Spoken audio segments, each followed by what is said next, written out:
we have what has been called special food stores that are called health food stores or whole food stores or natural food stores.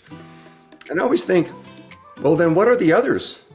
Unnatural, unhealthy, and unwhole food stores. And wouldn't it be nice if it was the other way around? That instead of when you go into a store that sells all kinds of things, the organic foods is marked specially, and they're in a special area. Usually, the prices are higher.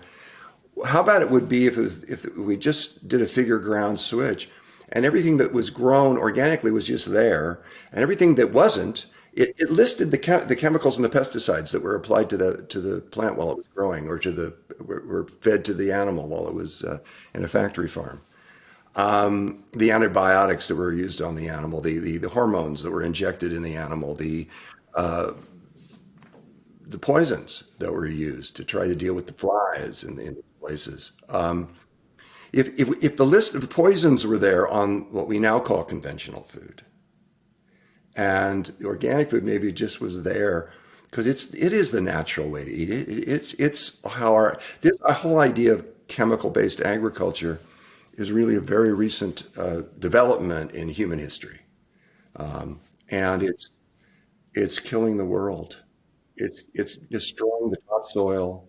It's destroying the viability of our soils to produce food for coming generations. And it's killing us and making us sick and fat. And it's not necessary. One of the things that's so strange is that we have a food industry that does not care at all about the health value of the food they serve. Now, they'll put a health halo, they'll add some vitamins or this or that and plaster it on the package because they think it will sell.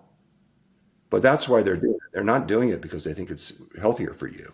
They don't care. And it's that indifference to human well-being that is one of the deep sadnesses of our times, that people in positions of great power don't care about others.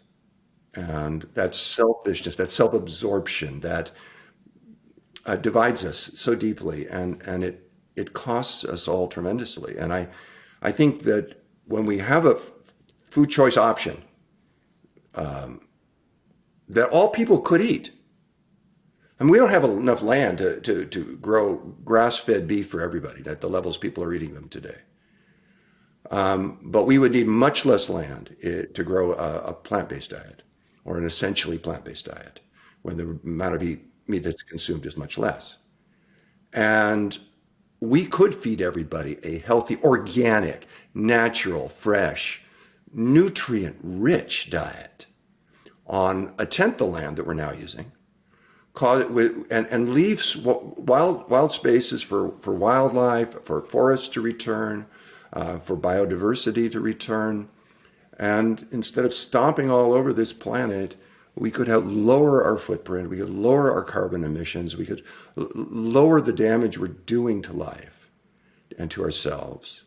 And to me, that fact that what serves you in this situation serves each of us in this situation, a healthy diet, a natural diet, eating low on the food chain, eating organically when we can, serves others too. It really does allow for more people to be fed. It really does allow for more species to exist. It really does allow for the water to be cleaner and the soil to be richer and the air to be cleaner and the future to be brighter. And today, when it's hard to look into the future and see brightness, to see joy, to have feelings of hope and joy well up within us, to be able to have a vision of a possibility that could create greater health and joy and wellness on this planet for all beings. I'm very moved by that. I find that profoundly moving. And I've basically given my life to conveying that and communicating that and hopefully inspiring that direction in as many people as possible.